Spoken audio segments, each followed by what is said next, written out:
All right, so you're celebrities now. We're celebrities now. So let's stop talking bad about the people we were talking bad about. All right. Well, welcome to we are still a bit, I guess, a minute early. Welcome to this moment of formation, of information. I guess a little of both, and we're gonna go over the curriculum. It is, for some people, it's the famous curriculum. For some people, it's the infamous curriculum. There are mixed feelings about it. But I hope that after today, after we finish this session, you will be very clear on what it is. I think that one of the big difficulties has been that the curriculum, both the framework and the curriculum, have been a multi-year project that was worked by different people at different times. And so sometimes the handouts and the materials are not aligned. And so we see some overlapping there, and that causes more confusion than anything else. But I hope that you'll be excited to actually implement the curriculum by the time we're done. And if this presentation is not enough, we can meet. I'll get you excited about it. So there's a lot of great stuff, a lot of great potential that this curriculum has. And anyways, we'll do our best to make sure to answer all your questions and hopefully get you on the way to implementing it sometime when it's appropriate for you. Margarita Alvarado is also joining us. Welcome, Margarita. Very nice to well, I don't see you yet, but I see you connected, which it's okay. All right. Well, let me start by the presentation, just by asking basically, I guess, this question, because I know that when I first came to work for the Chancery, and I realized that I had to figure out what the curriculum was and how to teach it, there were moments in which I thought, this is just too much. Wasn't it easier just to keep things as they were? But I guess a good starting question is the one that I have here in front of us, right? Is the presently used curriculum, I put the S next to it in plural, because in reality, we do not have one curriculum. I don't mean the one that we're going to discuss today, but before this curriculum was developed, well, basically, every publisher has their own curriculum, if it can be called a curriculum. Right, and so every publisher, although it's in conformity with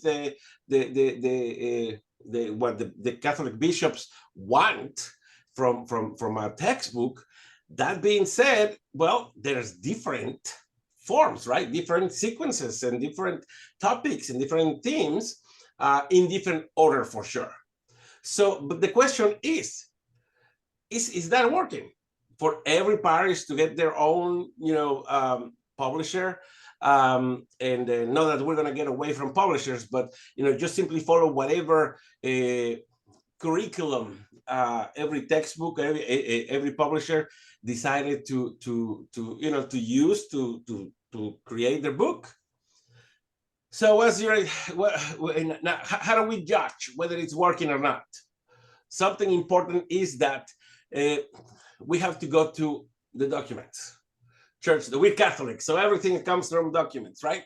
So what is the purpose? What is the outcome? What is the intended outcome of catechesis? Forming missionary disciples, right? If that is the objective, if that is the goal, are the current curriculums doing a good job at forming missionary disciples? Now, this is not a rhetorical question, so what do you guys think? I don't think we're doing a good job, because right now everybody's teaching different things. So let's say when a child moves from one parish to a different one, they might be in different levels, and if they're lucky and can figure out, the poor child can figure out what's going on. Yeah, exactly. That's what my experience. And let me just make a differentiation there, we, the catechists and the catechetical leaders, we're doing a great job. The question is, are the curriculums we're following, are they leading us there? No. Anyone else would like to share? Well, I guess I can answer the question, and I'm sorry, I hope you can understand me. I had a stroke Oh my God. on Christmas Eve, so sorry, this is my voice. Is that okay that I talk? Yes, of course. Can you understand? Okay. Of course. So I guess my response to your question over the years is that at least my and our intention here at the parish is to follow what the guidelines are, what the Archdiocese proposes to us, because we do see OEC as our main guide and leader in this, right, going forward. So we go with the conformity list. Correct. And are you familiar with that list? The conformity list, also guides us as to what curriculum has been approved and, can be used at our parish. So we have been using Loyola Press for several years, from elementary to middle school, 8th grade.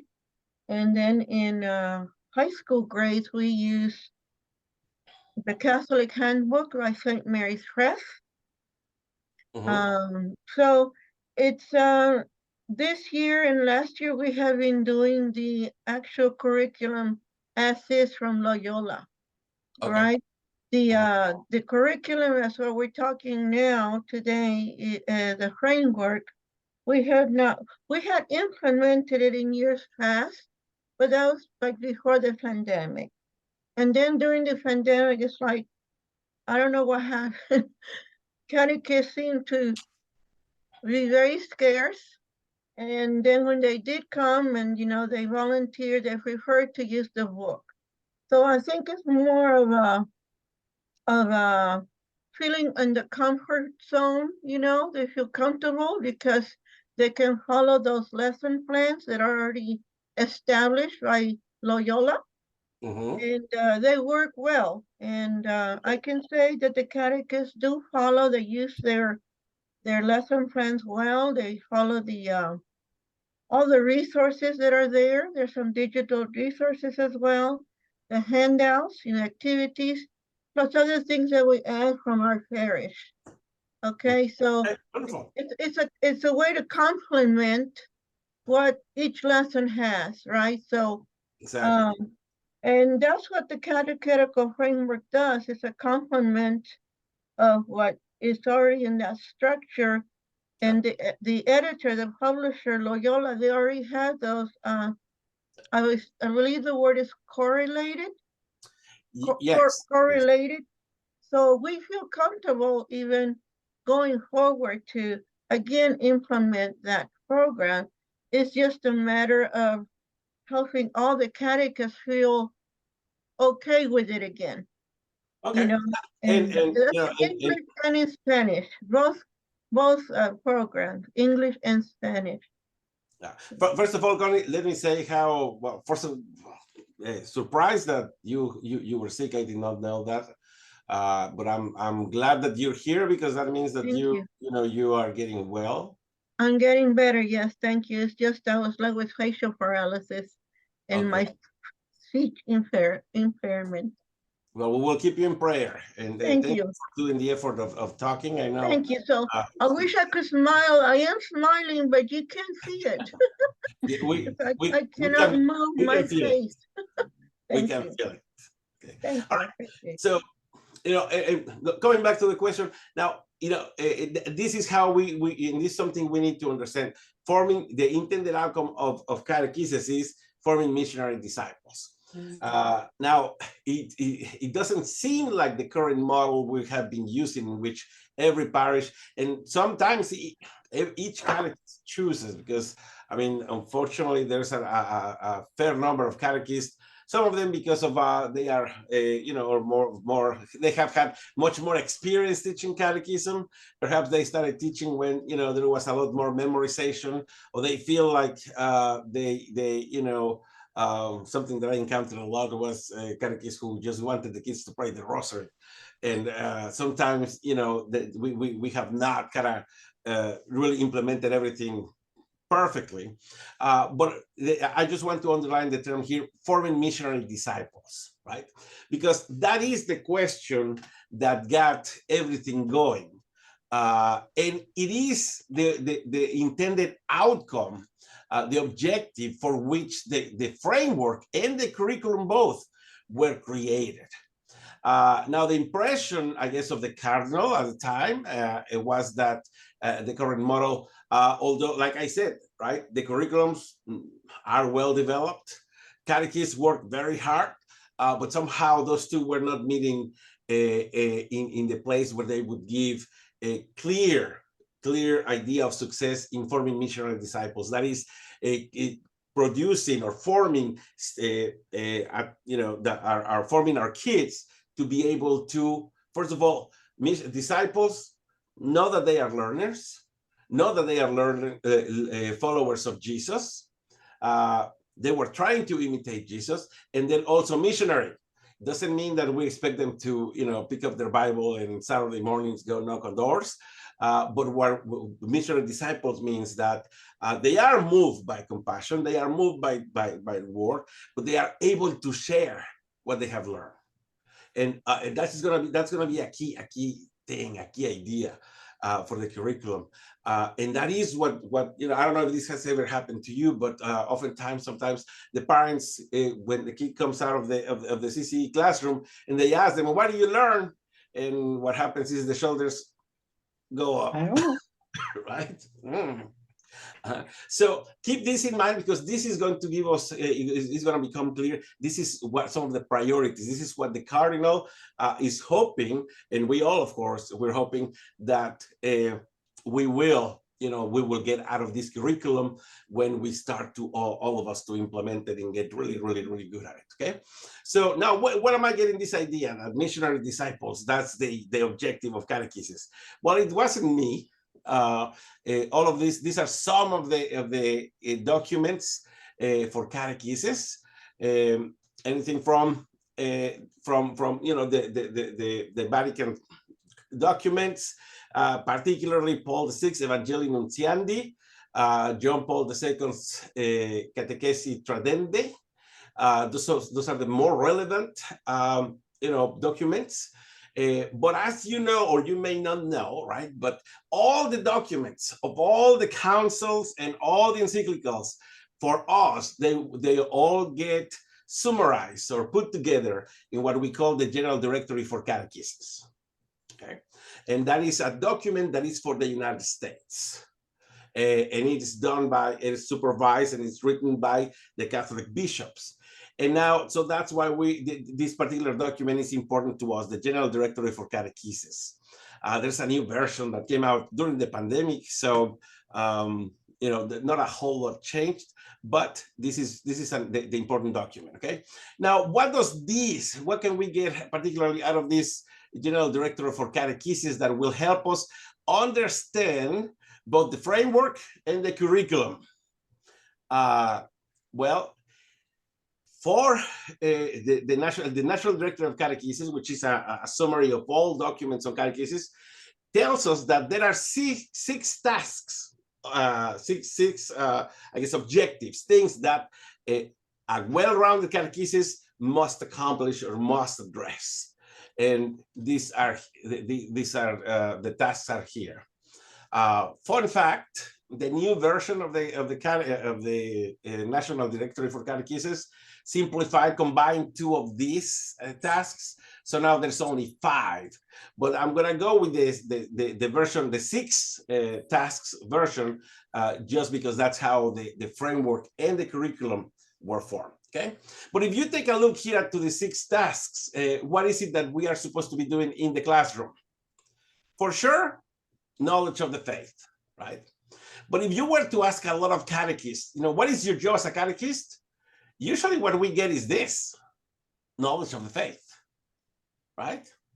Now, if you were to ask a youth minister, what is the purpose of catechesis? They would probably focus on communal life, right? Communal life and missionary spirit. There's a lot of service oriented, and they're not wrong about it. But something important is that this document says that a well-rounded Catholic catechesis has to address all six, okay? All six. So knowledge of the faith, liturgical life, moral formation, prayer, communal life, and missionary spirit. Got a question for you guys. Which two tasks of catechesis that are right now on display, which two would you say that could be combined into one? They are so related that they could actually be combined into one. There's actually two pairs like that, but let's see if we can come up with at least one.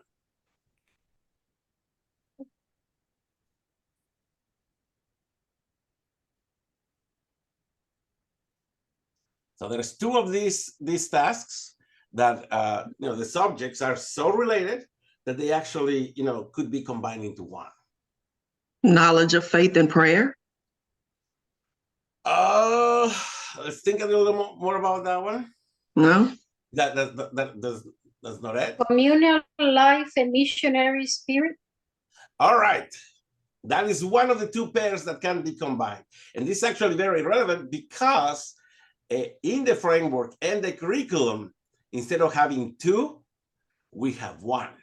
And we call it missionary discipleship. So that's going to be a fact that is not only a fun fact, it would be important to figure out the structure of the framework. But there's one more pair that can be combined. It's got to do with prayer. You're right. You were right about that. But what would be the pairing? Which of these areas of catechesis is a lot about prayers and how prayers are said and how prayers are to be celebrated? Moral formation.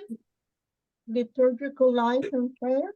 Liturgical life. Liturgical life. Remember, the liturgy is all about, how to say the prayers, how to say the mass, how to celebrate. And so these two actually, could be combined. And in fact, we're going to see that in the both in the framework and in the curriculum, they are combined, so that we're going to end up, instead of having 6 areas or 6 tasks, we're going to have 4. But it's not that we're discarding 2, they're being combined. Okay, so we're going with 4, and like the 4 pillars type of deal. Okay, all right. So far so good. Any questions? So 6 tasks of catechesis. That's what the catechetical document says. That's what a well-rounded catechesis should be about. So based on that, right? Based on that precisely, that's why, in part, was the catechetical framework was created. Now, what is the catechetical framework? And I know that's one of those mystical words almost by this time that is being thrown here and there and typically confused with the other word, the curriculum. But the catechetical framework is precisely recognizing all these 6 areas that every catechetical ministry, right, program should address. And so what they thought is, well, since, to really teach the faith and to teach who Jesus Christ is, to teach divine revelation, to do all of this, to teach all of this, you really have to know Scripture. You really have to know ecclesiastical documents. You really have to know, theology in general. You really have to know morality. You really have to know a lot of stuff. And because we know that our catechists are not specialists on all of this, the thought was, what if we do a compilation? Since we, right, theologians and educators, since we do know the Bible, since we do know, history of the church, since we do know all of this fancy stuff, why don't we put it all together and we organize it in very simple phrases? And every phrase well thought out, reflecting the catechism of the church, reflecting sacred scripture, reflecting, right? And then we organize it and we figure out what is appropriate for a child of second grade. Let's do it by age. For a child of 5 years of age. What is age appropriate for a child to know about the Catholic faith? And so what the framework is going to do is tell us what is age appropriate for a 5-year-old to know in each one of these 6 tasks, okay? So something important about the catechetical framework is that it's going to go age by age. Now, why age by age? Because the name of it is Structure for Catechetical Framework for Lifelong Faith Formation. So the framework, what it does is to give us, right? It's like a compilation. It's like an encyclopedia. And it tells us exactly everything that every Catholic should know at any given age, right? And so what in effect, what the framework is doing is give us the objectives. What ideally the kids of this age should know by the end of, 5 years of age, okay? And I'm going to give you an example, okay? I'm going to give you an example. So we're not going to leave it there. This is what it looks like, right? So you will notice here in bold, right? Well, here at the top, we have the grade. And then we have, this is one of the 6 tasks of catechesis, right? And then do you remember what it's called the strands, right? But in knowledge of the faith, we have to have knowledge of the faith about Jesus Christ, divine revelation, creeds and doctrines, Catholic social thought, philosophy and theology, right? So what the framework does is to tell us, well, this is the example of 5th graders, but there's one for 4th graders, one for 3rd graders, one for 1st graders. There's one for kids. We're going to see all of that, including adults, right? And so it's going to go task by task, giving us targets, learning objectives. So ideally, the 5th grade kids, by the end of their 5th grade, they should know this about Jesus. And they should know this about divine revelation. Oh, sorry.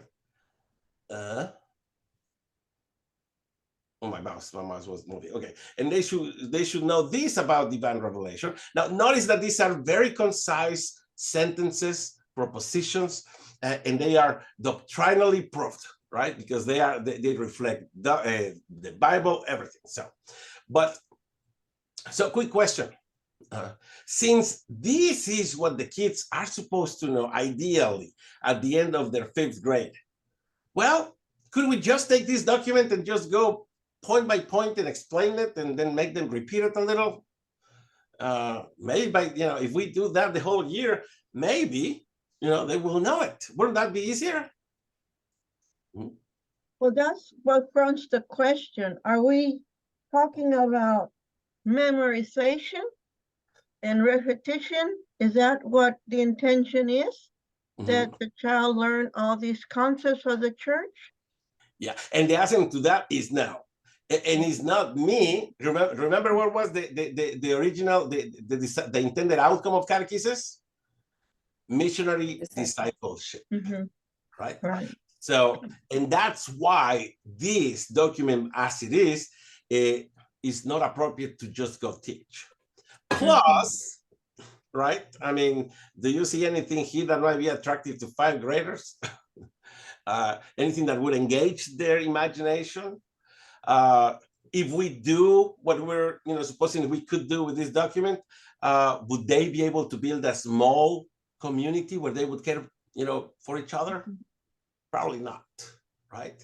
And so that is why, now, notice, this is what we are to teach. Now, something important about this is, and this is important, this is what our bishop wants catechists to teach the kids. Because oftentimes, catechists think that, it is what I think they should know. but we're in the Catholic Church. In the Catholic Church, we have a chain of command, right? A structure of authority. And so doesn't matter what we think the kids should know. What matters is what a faithful catechist is, one that teaches what the bishop believes they should know. So we cannot, say, well, let's just pray the rosary until you memorize it. This is what we are supposed to be teaching. So anyways, I'm going to give you the more examples, so don't worry, this is not it, right? Now notice this 5th grade, second task of catechesis, liturgical life. This is what the kids should know about the Paschal mystery, right? This is what they should know about the sacraments. Notice, right? So is it useful then at all for a catechist to read this? Yes, as long as you read only the grade that you're teaching. It gives you a ballpark idea of what is appropriate to expect your kids to know. And what is not appropriate to expect your kids to know.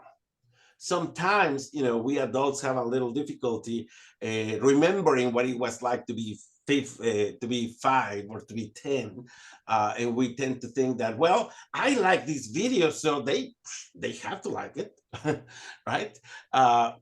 Age appropriateness, that's a very important thing. So from that point of view, I think, is it useful that a catechist reads the framework? Yes, but only the grade they are teaching.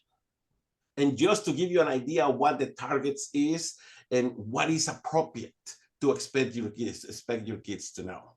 Okay. Is it appropriate to expect our kids to know by heart? If they are in 2nd grade, should they know by heart the creed? Well, the framework is going to tell us, okay?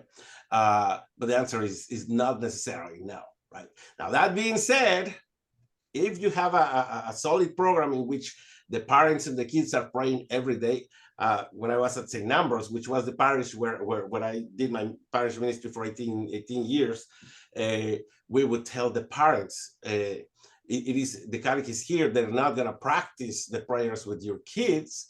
That is your job. And if the kids don't know their prayers, that's your objective. And so what we would tell them is, now you're not to study the prayers with your kids. What we're asking is, here, a copy of the prayers for you and for each one of your kids. Every day for 10 minutes, you turn off the TVs, put away the cell phones, and read the prayers once. Not as in reading, as in praying. And and then of course they would have to come and report. And it was a very simple report. It was a little calendar, and they would, check mark or X. And so when they would come to the office, we would look at the calendar and would say, oh, no shame, no nothing. Oh, this month you only did it twice. What happened? What made it hard? How can we help? Can we have the goal of doing it, 7 times this month? And by doing it that way, we had a lot of success with the kids knowing all the prayers, but not by studying them, by praying. We had some cases in which we had kids that they were in 3rd, 4th grade, and the 4th grader would not know the creed, but the kid in pre-K would know the creed backwards and forwards, right? Because it's just practice. But that being said, those were awesome examples, but should we expect, that every student should memorize in the 2nd grade or in the 1st grade the creed? It's not age appropriate, and the framework does not call for it. So anyway, one more time. So should a catechist read the framework? Only the grade that they are teaching, and only as a reference. It's like a dictionary, right? It's like, so it's not something that we're going to use with the kids, because as you can see, there's no images, there's no videos, there's no time for discussion, and it's not organized in a school year, right? That's the difference between the framework and a curriculum.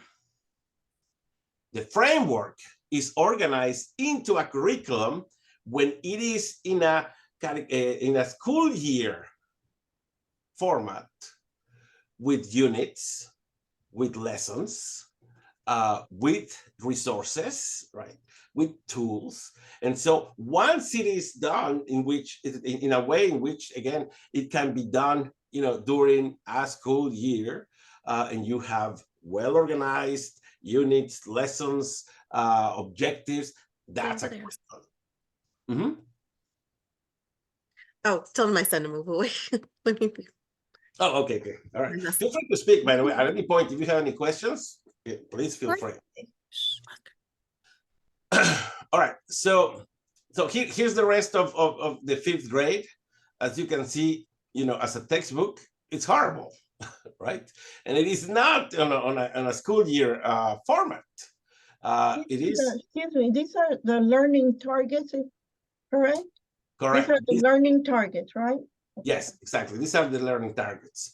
But one of the reasons you don't even need to read, a catechist doesn't even need to read this, is because this stuff was organized into the curriculum.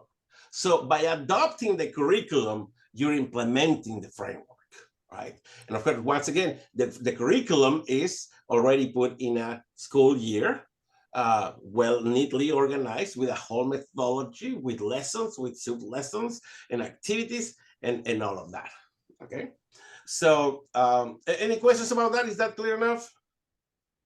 Right. Now, see how boring that was? I mean, don't get me wrong, the content is very interesting. Like I said, it's a simplification of doctrine, of scripture. And so every single sentence here has been revised by a psychologist, by a doctor in education, by a theologian, and it's age appropriate, and it is doctrinally correct. But we need to think of this more as the dictionary. And you don't use the dictionary to teach in the classroom, okay? Now, the same thing that you just saw for 5th grade, well, there is for 6, for 4, for 3, for every single age, including adults, okay? But I'm not gonna show you everything because it's about 600 pages of the same thing. All right, so here's a little quiz. Let's see if you guys are awake. The catechetical framework outlines the teaching targets for each grade and stage of life, according to the 6 tasks of catechesis that flow from church documents. True or false? True. Any other truths or falses? Yes. Mm-hmm. Yes, it is true. Okay, and so yes, it does flow from the church documents. That's what the catechetical framework is, right? And so it is age appropriate. So it takes into account, in what stage of cognitive development and emotional development every kid is. So yes, this is true. Now, what about this one? If we use the catechetical framework in the classroom, we really do not need a textbook because it is a summary of church documents, scripture, the catechism, and good pedagogy. Which is correct? A, B, or C?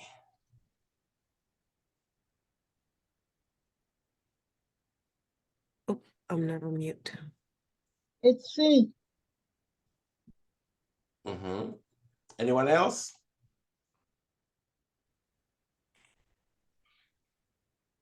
C, exactly, right? Yeah. I think that the clue is here, and it's not a curriculum. The framework is not a curriculum, right? What is the difference between the framework and the curriculum? The framework is just a list of the learning objectives, right? The learning targets, what we hope they will know. Oh, there are some comments in the chat room, and I think did I not? Oh no, you were putting the answers here. Sorry, I'm the one that did not look at the chat room for the answers. Okay, my fault.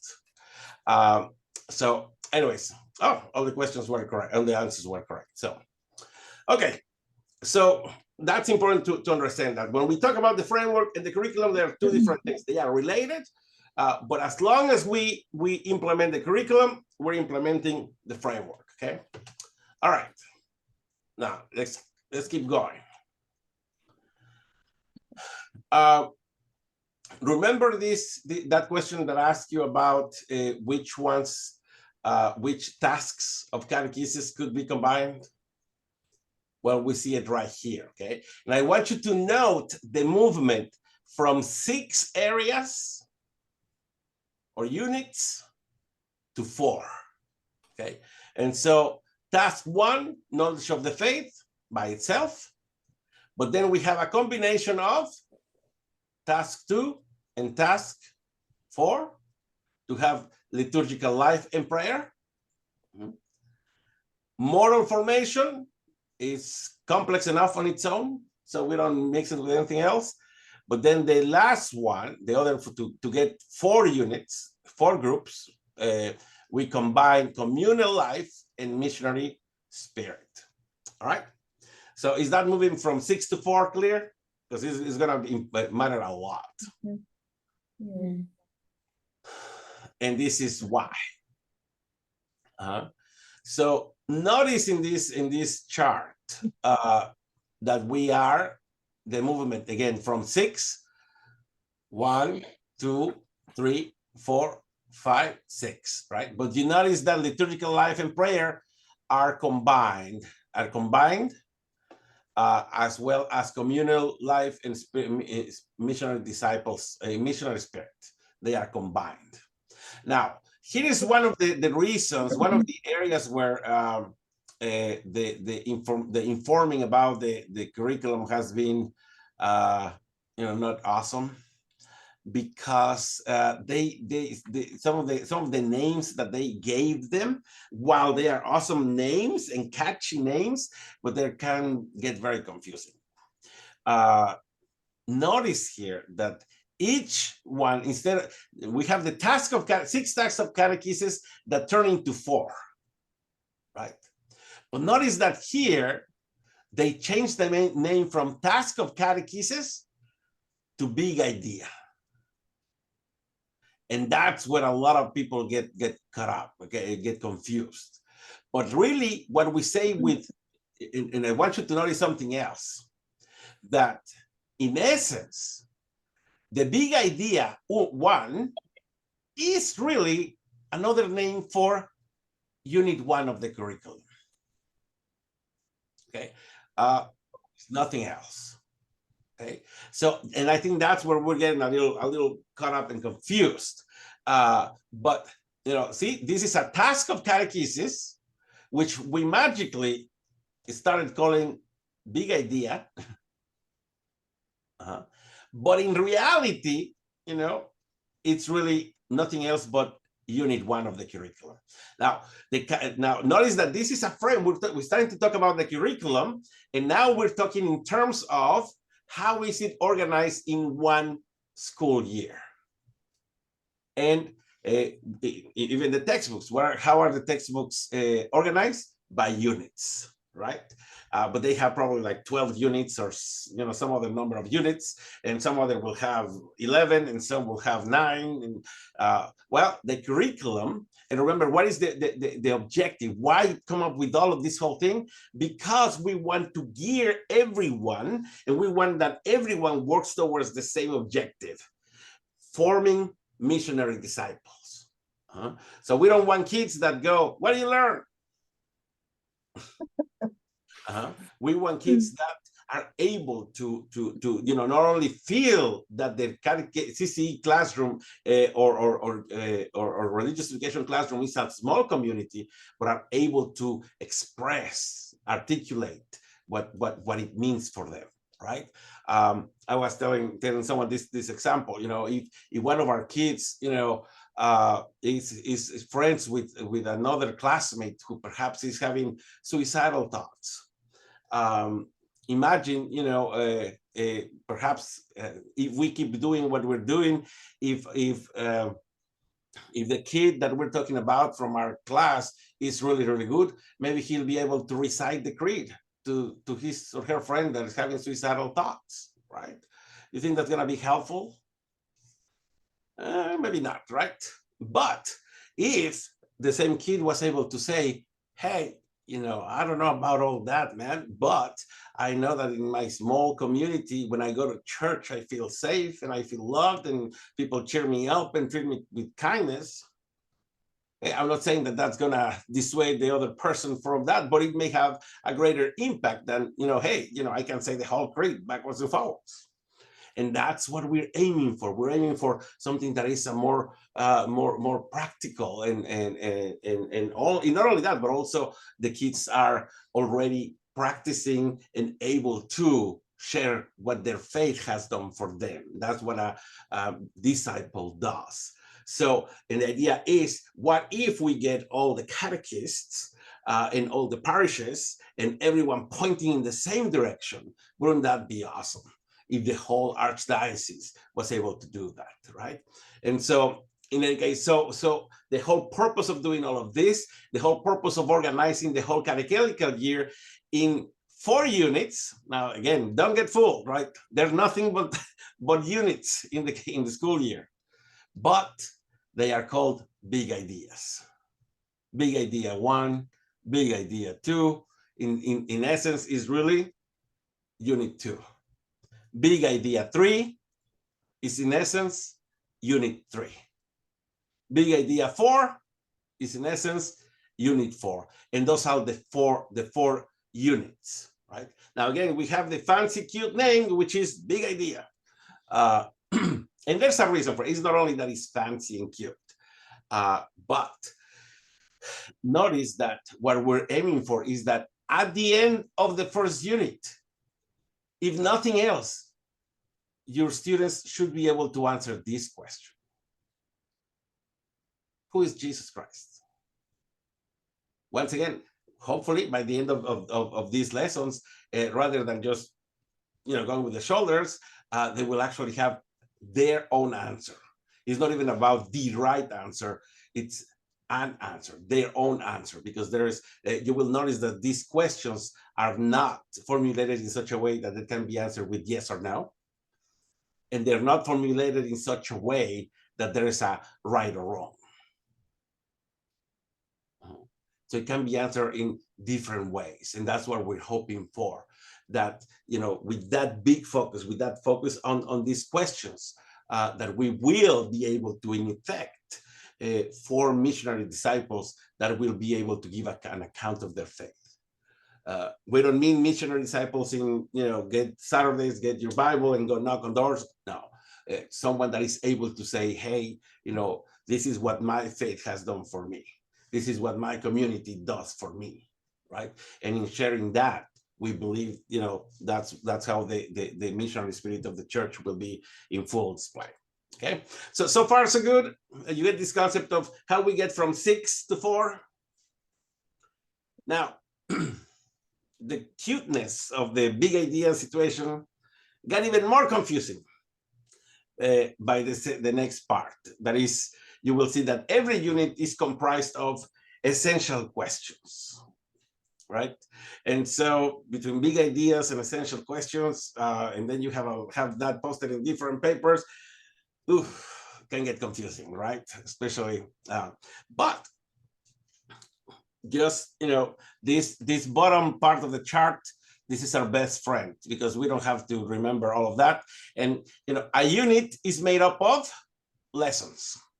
So here's a key aspect, a key important key fact. Every essential question is another way of saying class. Session. So every class, every session, the class that we have today, that has one essential question.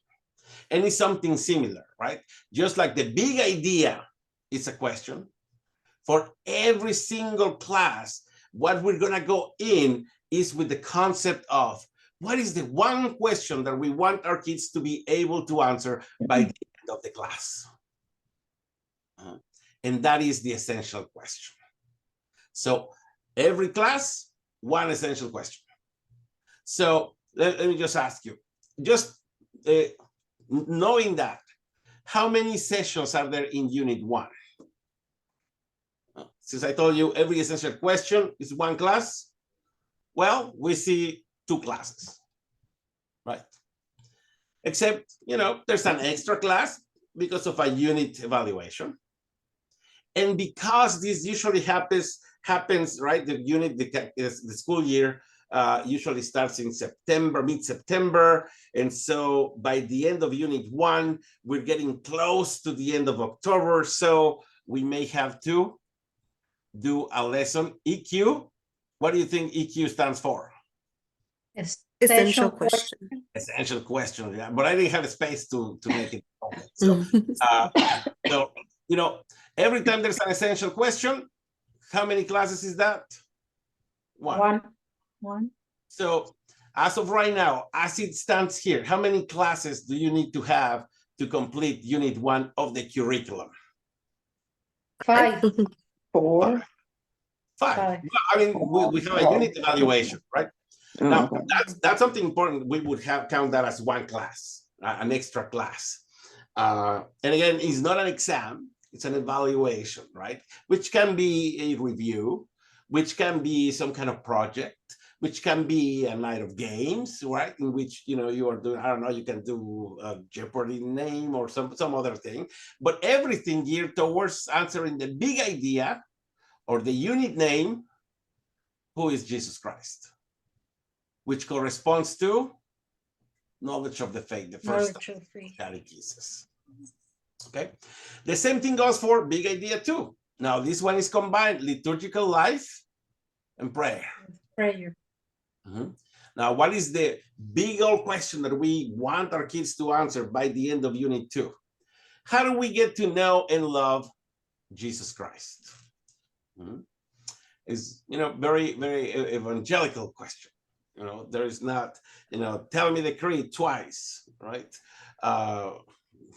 Can you pray the rosary by yourself? No, it's how do we get to know and love Jesus Christ? Is there only one right answer to that?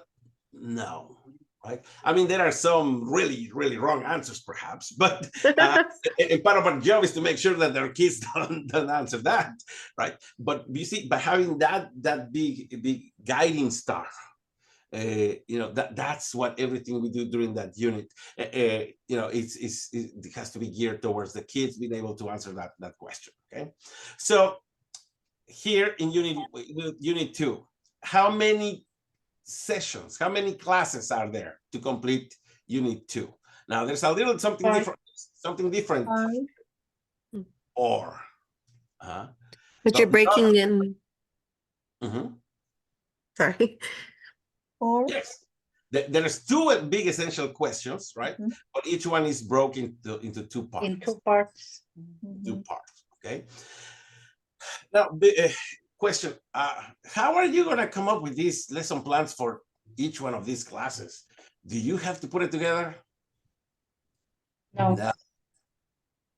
No, because the publisher, right, the book that you have, that publisher paid someone to do a lesson plan based on their textbook, okay, for your catechist to use. Big point of confusion and misconception. There are oftentimes, and this doesn't happen by 1 or 2, happen by a lot of people. They would tell me, Miguel, what is the point of having the books if I'm going to make 1,500 or 2,000 copies every week? Well, it took me a while for me to actually figure it out, but the question is, the answer is, no, you only make 1 copy of the lesson plan for the catechist. The kids still have their book, and now the lesson plan of the catechist is the one that is going to take, is the only thing that the lesson plan substitute is the catechist manual. And we're going to go over one of these lesson plans, okay, in time. But so just big idea. And I know, Connie, this is something that I know you and a few other and many others, okay, had gotten the impression that the concept was make the lesson plan, you make 1 copy for every student. And of course, not really. No, not for, well, that's the activity. The activity worksheet. Okay. The worksheets. But, well, we'll get to that when you get to Yeah, no, but what I'm saying is that there were other very catechetical leaders that are very always on top of things and stuff. They also were in that confusion, right? But the idea is that we do not make 1,500 copies every day for CCE, because the kids still, all the kids have is their textbook. The lesson plan is for the catechist. It's so that the catechist can follow not the lesson plan given by the publisher, but the lesson plan given to follow the curriculum. Okay, but for right now, don't get too complicated on that. I'm going to show you one of those lesson plans. For right now, we just need to know that every unit is made up of lessons. That right now we're calling them essential questions. You will see why in a minute. Okay. Same thing goes for Big Idea 4. There is something I do want to highlight in unit in Big Idea, aka catechetical tasks, aka unit 3, right? You will notice that there are how many lessons are there? 6. 6. Well, I mean, these ones are really optional, right? Because if we are getting into Lent or Easter, of course, and there are lesson plans for that as well, so you don't have to come up with them. But I want to highlight that one of the lessons is Circle of Grace.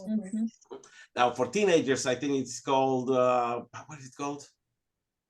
It's called something else, right? It's not something, is it also called Circle of Grace for teenagers? Yes, it goes through 12th grade, Circle of Grace. All right, so yeah, but it's safe environment is the lesson. One year, one class every year, we have to teach about safe environment. But of course, the lesson plan is not about just safe environment. It creates a safe environment by teaching also about theology of the body, right? Morality is the dignity of the human person. So with that, I have a question, because Circle of Grace is a totally separate program, which comes with its own lessons. Yes. It comes with its own lessons, right? But I think what they're doing here is the question, the essential question: how does Jesus Christ teach us to live a moral life? And then as a catechist, I will teach the Circle of Grace lesson as Correct. it is, right? Yes. Am I correct in that thinking? I will introduce that big idea, but I will teach the Circle of Grace lesson. Yeah, there's actually an essential question written for Circle of Grace. Okay, exactly, right. In a lesson plan. But the reason that it's important to if we can, it doesn't mean that you did something horrible. If this year you couldn't teach it, within the context of Unit 3 or Big Idea 3, you can teach it at any other point, right? But teaching about the dignity of human beings, it's part of moral formation, right? It's about values. And that's the highest value for Catholic moral teaching is life, in dignity of life, and we should also always guide our behavior based on that principle. So that's why it is ideal that it is within this context of moral formation that we include that one lesson, right? If for some reason you're not able to, that's fine. Right, that's fine. You can do it somewhere else. Something important is that this is a requirement, a very important requirement of the Archdiocese, is that we must teach one lesson of Circle of Grace per catechetical year. Okay, all right. Now, last Big Idea 4, aka Unit 4, aka Task 5 and 6. Right, same thing. How many lessons are there? 3 plus the 3 projects. Yes. 2, 3. We have the unit evaluation, so that would be, I guess, three sessions. But then also notice that this is discipleship or service projects. we hope that by the end of the year, it will not just be, oh, we finished the textbook, so let's go home. But that everything, the whole year would be pointing towards, the last class or the last couple of classes. It doesn't have to be only one, okay? At some point, the curriculum leader can choose to expand it a little, to add maybe a topic that is in sync with the name of the unit of the big idea, right? A project, a retreat, something, whatever you want. It can be extended a little to cover the needs of a particular parish. But something that we hope is that, and there are some lesson plans also prepared for you for the discipleship and service projects. Okay, but so the big takeaway from here is there's 4, the 6 tasks of catechesis turn into 4 big ideas, which are the same thing as units. And every class or session here is going to be called essential question. So whenever you run across a list of essential questions, well, you know that is 1 per class. Okay. Any comments or questions? No? Is it clear so far? I hope. Yes. All right. Now these are the actual essential questions. Okay. These are the actual essential questions, and we may try to read a few of those. Remember that the framework is for all life. Okay, you will notice that there are some differences between the number of essential questions by grade, and let me show you the next slide. So as you can see, we have here the 4 unit 1, also known as Who is Jesus Christ? Big idea one. big idea or Big unit. idea. Yeah. Or unit, right? And then unit 2, also known as Big idea two. Idea 2. big idea 2, big idea 3, big idea 4. Big idea four. And so notice how there are, for each one, we have the essential questions. These are the essential questions for early childhood. You will notice that for early childhood, which is pre-K through 1st grade, I believe. And by the way, you can decide, right, how, but the lesson plans will tell you how to arrange it.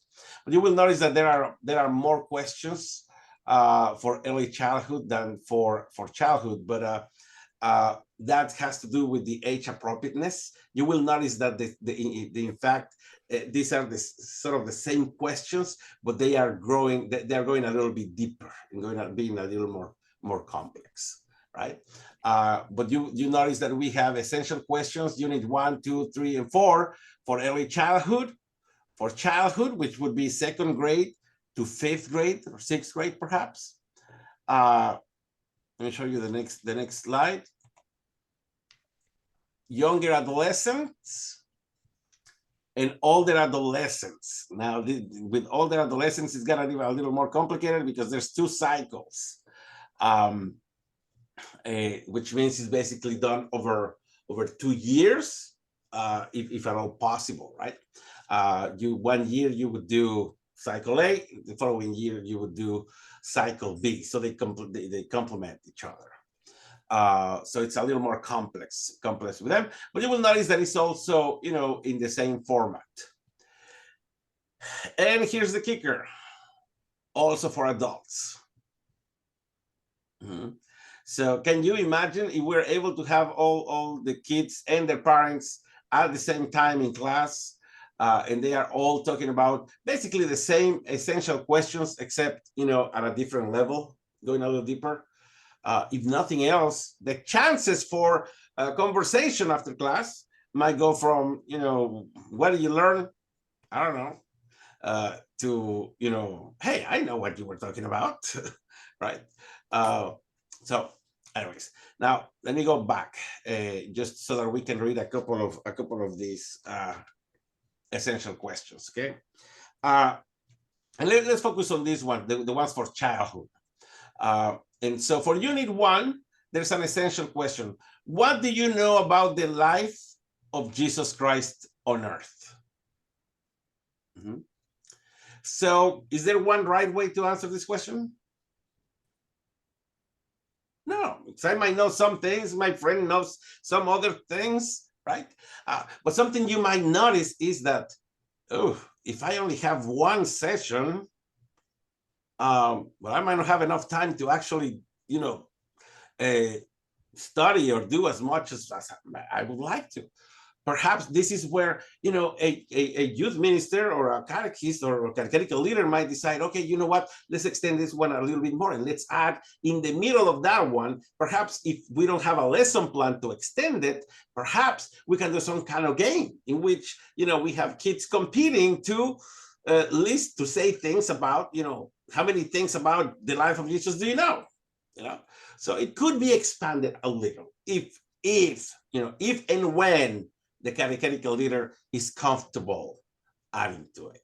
I would say the first couple of years that you know, adopt it, you know, it might already be a lot to take on, so don't feel like you need to. But in time, you know, this is where you might want to plug in some extra, something of your own. Now, what are so in the second, so, but in theory at least, because this is an essential question, how many sessions is this? How many classes? I mean, this one is essential question. How many classes is one? One. Let's say one essential question, one class. So in this case, if I'm talking only about one essential question, that means one class. Since we have here two essential questions, this unit is done in 2 classes, right? Unit 2, notice this one is done in 3 classes, but remember, this is the one that has part 1 and part 2. But right now, the only thing that I care is for you to connect. One essential question, one class. There is one essential question per class, because that's the one question that we want our kids to be able to answer at the end of the class. But it will get clearer because we're going to now move into the sequence of one class. Okay. May I ask a question? May I ask a question? Of course. In you saying that one essential question equals one class, and then we see, for example, in childhood, there's 3 questions. That means that this will be like 3 class days. But remember or if I can do it all in one class, I can also do that, right? No. The idea or should it be in separate classes? Yeah, separate class, because we separate want classes. For every class, no more than one essential question. Okay. Because if we start adding more, then that's where the kids go. So we want, for every class, every session, we want one essential question. Doesn't mean that that's the only thing they learn, right? Right. And also remember that in calendar year, it may look like only 2 sessions, but there's 2 sessions plus the evaluation class, plus the All Saints class. So we're talking a full month there. Okay. So that's the thing. Okay. And so the same thing goes for the other lessons. Okay. So it may look like too, you know, like not enough, but this is where like here in Unit 4, it looks like there's only one essential question. There's an extra one, but remember that this is where we're trying to do it practical, to where they actually have a project, and you know, we'll show you some of those possibilities. But the new thing here is that we would hope that early childhood has a discipleship project to end the year. So it's not, well, we finished the year and see you. No, that there would be something they would do to service project. It doesn't matter how small it might be. It might just be the rice bowl. It might just be a step for students. It might be something for for a specific need in the community. Maybe it's a day at the working on the garden in the church. But even if it's early childhood, we're hoping there will be a service project to end the year, because that's what a missionary disciple does. Somebody that imitates Christ, but goes outside of himself or herself to do so, okay? All right, but here, once again, the important part here, and I have these handouts, I'm gonna give you these handouts too, so don't feel like you know, oh, where are they going? How am I gonna get them? So you will notice also that in every unit, you know, they get a lot more complex, the questions for older adolescents, younger adolescents. And the important part too here is, you know, for us to keep it age appropriate. In adults, same thing, okay? Any questions about the overall organization of the 4 units and the essential question, 1 per class? We're clear? Are you ready to go now inside the structure of 1 class, each class? Because the curriculum goes that far. The curriculum tells us, what is this whole thing about teaching with essential questions? Where did that come from? Well, that's where we're going next. How should every session be taught? What is the sequence, right? The steps that every catechist, and this is what is essential that we train our catechists, because that's what they are expected to do. What is the sequence of a lesson, the structure that you know, every single essential question is trying to do? Now, this is an example only of how much they would last, but these are the names that we use for the steps, okay, for every class. So every single class should have an opening prayer. It may, you know, last more or less than 5 minutes. In this particular example, the plan was to, you know, for it to last 5 minutes. Why should we do an opening prayer every time? Oh, well, this is the closing prayer. This one is out of order. But of course, because every a true disciple is in constant prayer, right?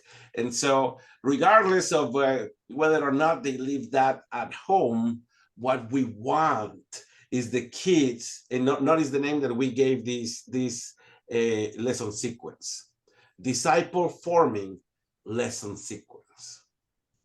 Because we believe that following this lesson sequence will help us have more success forming missionary disciples in CCE classrooms. And why is that? Well, for starters, you will notice that the amount of time the catechist will speak is cut in half. So that's one of the big things about this disciple forming lesson sequence. And who talks when the catechist shuts up? The kid, among themselves. Because how are they going to know how are they going to form a small community of missionary disciples in their classroom if all they do is hear someone else talk, right? Now, that being said too, another thing that happens is the kids, they already know a lot because, you know, they go to mass and they're not blind. They can see, they observe, right? They perceive, so they know liturgy. They just don't know the words. They might not know the right order. They may not know the definition, but they know liturgy because they've been to mass and they can look, right? So the idea of this theory, learning theory, is let's get what their experience and then just help them, give them names and structure and, you know, a way in which they can articulate it. Okay, so obviously the opening prayer, that's a must. After that, and by the way, this was a lesson for adults. So this lesson for adults was 2 hours long. Of course, we would never advocate for a 2 hour long lesson for fifth grade, for second graders or first graders, right? But even if that was the case, we would say, we would hope that it would be age appropriate, and all these times can be, matched. But inside every lesson, so every catechist, every single class, they would have an opening prayer, and then they would go into a period of engaging. Now, what is engaging? Well, it's a moment in which we recognize that our kids are coming from a life that may be completely different to the life that a community of missionary disciples is called to live. In the place where they come, we hope they will be kind to each other. We hope they will respect each other. They will love one another. But we know that that's not where they are coming from necessarily. They may be coming from not only a dysfunctional home, perhaps they live in a functional home, but they are coming from a big fight that every now and then is bound to happen. But their mood may be changed, right? Perhaps they're coming from a football practice and they're just tired, right? Perhaps, they're just going through a big emotional crisis. And so the idea of having this period of engaging means it has two functions. One of them is to disengage them from whatever they brought in, and to start refocusing their mind and their spirit onto the topic. And we don't do that by talking to them, for example, about the sacraments, giving them definitions. What would we do here? This is a moment where the catechist would model being a missionary disciple. But in one example that is given in the curriculum for this, if the topic will be about the sacraments, well, the catechist will bring a picture perhaps of her marriage, perhaps of her baptism as a baby, and show them and say, hey, have you ever been to baptisms before? Have you ever been to weddings? What do you see about those weddings? What is it that caught your attention? What, things of that sort. And this first stage is just about disengaging from what you came walking in with and starting refocused on the topic. The topic will be about the sacraments, but we don't start with the lecture about the sacraments. We start with, how have you experienced the sacraments already? Whether you're able to call them grace or not, what have you experienced? You may find some people that have had very sad experience of the sacraments, right? I don't know, for whatever reason, there are people that have really bad things happening the day they did First Communion. So but the idea is, let's start engaging their minds, disengaging them and engaging them, right? The next moment in the lesson is the essential question. This is where you say, hey guys, this is the essential question.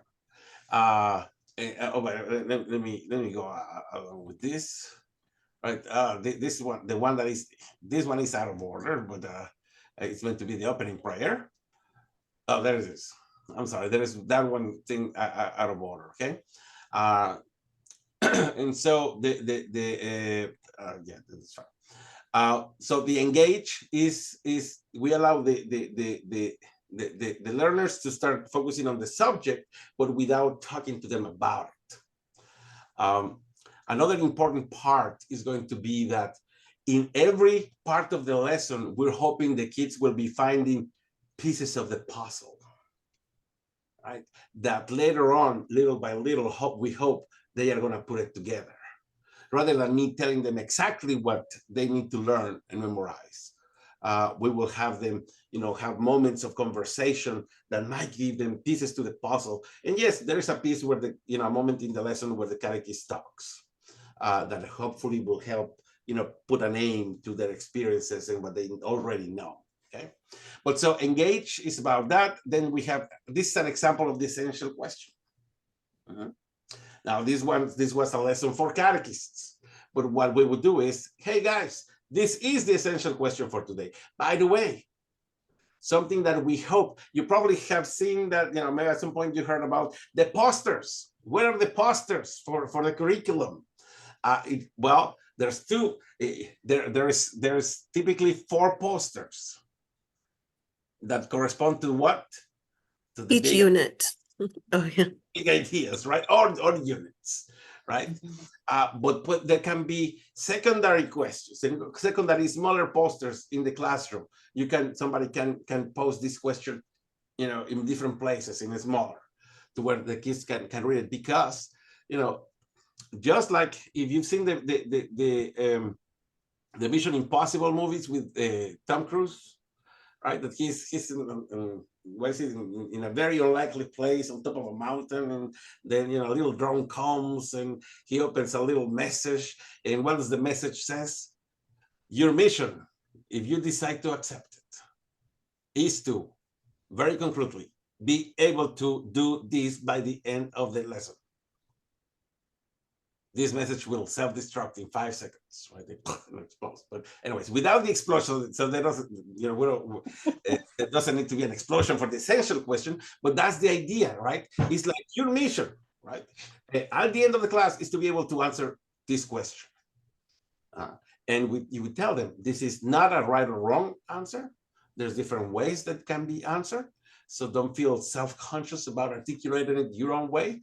But throughout the whole lesson, because you will be asked to answer this question before you leave. Every time you take notes that will help you answer this question. You as a catechist, you always highlight, this might be one possible question or a piece to a possible answer, right? Of this essential question. Okay. All right, so far so good. Now this usually takes a couple of minutes, a minute or so, because it's hopefully it could be posted everywhere. You can have a handout where it's printed, and they can take notes throughout the lesson. But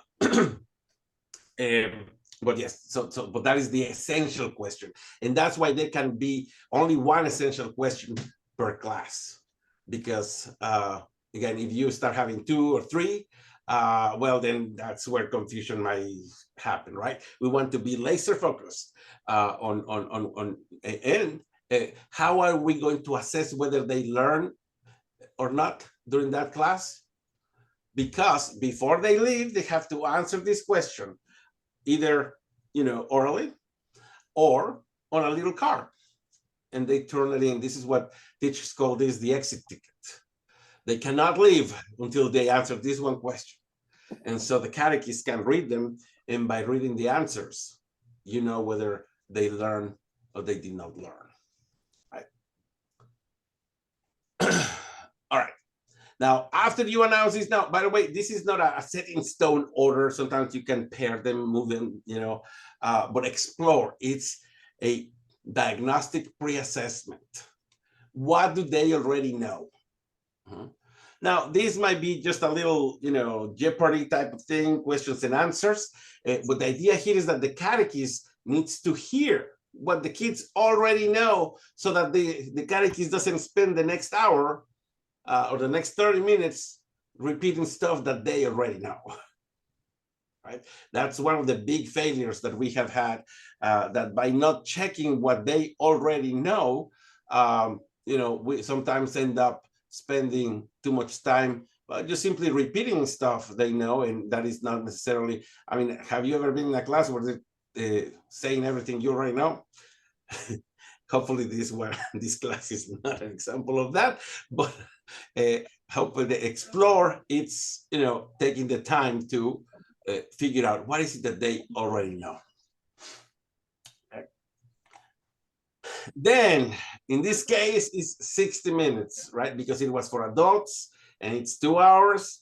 But that is not how long the catechist needs to talk. This means that this is the period of time in which new content is introduced.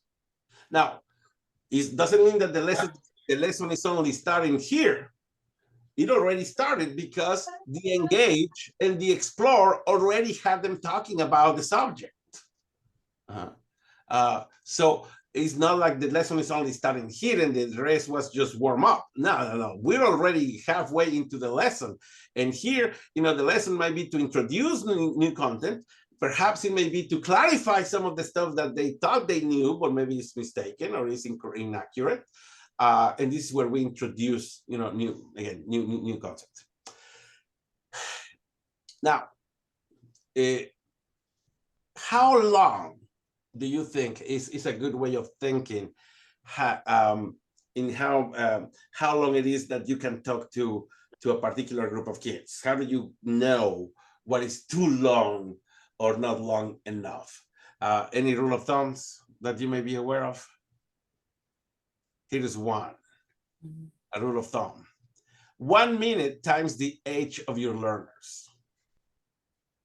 If your kids are 4-year-olds, you should not go over 4 minutes without having a transition, either a stop, a break, an exercise, going from talking to an activity, because it would be this is about the average.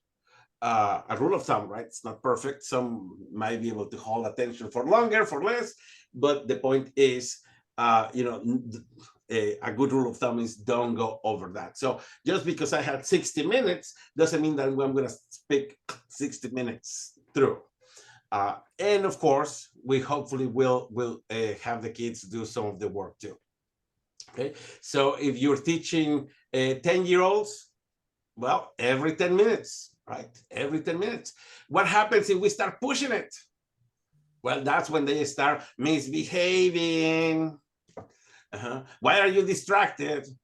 Because you've been talking for 15 minutes and I am 10 years old, right? So this is a good rule of thumb. And with teenagers, same deal, about 15 minutes or so. It doesn't mean that that's all they can absorb.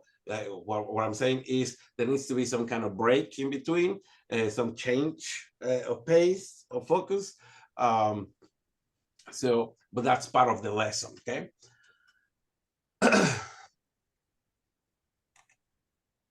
Now, something important in this particular lesson, because it was for adults, I did the assessed learning together, right? But if you will notice that, although I haven't been so good in this particular class, but I did have a couple of little, where does it go? See, these little assessments of learning, right? That before you go too long, you need to be checking, you need to evaluate and give them the chance to think and rethink. So that's something very, very important, that the assessment of learning. So you will notice here too, why did I color code these parts of the lesson the way that I did? Well, I wanted to show you how none of the elements of the lesson is a standalone moment. Everyone has a counterpart. What you do here needs to match, needs to be closed, needs to be assessed, needs to be practiced, right? And that is something important in this pedagogy. But I want you to notice that the explain, and again, it doesn't have to be necessarily in this order. You can have explain for 5 minutes and then have an assessment, whether it's a little quiz like the one I did, or some other, some verbal, at least, clarification, right? And then, of course, the self-reflection or mystagogy. It's a moment in which, what is mystagogy? Is what does this mean for my life? What does this matter to me at all? And so that's a moment in which we stop talking again, and then the kids, either with an activity, they reflect on themselves, perhaps another moment of community. Remember, and this is something very important, we want to create those CCE classrooms as small communities. A community only exists when the members interact with each other. And the belief is they already know a lot more than we'll give them credit for. What we need to do is allow them, right, to bring forth. And then the last part, and by the way, do you have to, for every class, do you or the catechist has to come up with what is the prayer, what is the engage, what is the essential question, what is the explore? No. That's what the lesson plan will give you. You as the catechist, it will tell you exactly what to do. Now, once you're experienced, you may say, no, I don't like this activity. I'm going to do something else. But the important part is, I don't like this activity. Let me do something that I like. No, it needs to change, and it needs to be, how does it help me engage the students? How does it help the students? How does it help me explore what they already know? So, but for the time being, the important part is, no, you do not. Not you as catechetical leader, not the catechist needs to come up with what to teach. That's what the lesson plan will tell you, step by step. Okay, and we will go over one of those, a sample of that, but it's important that we are, I guess, familiarized with this sequence. Now, in some of the lesson plans, some of these, the order may be a little bit flipped. That's okay. Okay, some may have an extra step, some may have a little, so it changes a little bit, but the concept is the same. Okay, and what is the exit ticket? The moment in which the kids answer the essential question. We're not allowed. How do I know that I failed as a catechist? If you run out of time and the kids did not answer the essential question, yeah, you didn't do the best this time. You're an awesome catechist, but this time you run out. Now, perhaps, I mean, it doesn't have to be so dramatic. Perhaps it's, a class where one of the students revealed something important and they were supporting. So there are good, legitimate reasons why sometimes, one might run out of time. But as a general rule, we should not allow ourselves to end the class without having the kids answer the essential question, right? Again, because many of them will be asked, what did you learn today? And we hope that we will not see that many, shoulders anymore. Okay. All right, any questions about this? So you see how, you see the different levels of the curriculum, how it's organized, right? And it goes to every single lesson, even every single lesson has its own, it's part of this curriculum. And what is the objective? What is the desired outcome? Formation of missionary disciples. Missionary disciples. In fact, see, I'm gonna come up with a new catechetical module, and I think that's gonna be. I hope that will be the pre-requirement for everything, for all the other ones, and it's gonna be called the mission of the catechist. And I just want to, it's very simple. It's going to be like a catechist orientation, letting them know. So every time you finally convince someone to be a catechist, they should take that one. And it's going to be free, and it's going to be on video, and it's going to be in Capernaum for free. And, we want everyone to take it, because that's where we're going to tell them, hey, you're not a teacher of doctrine.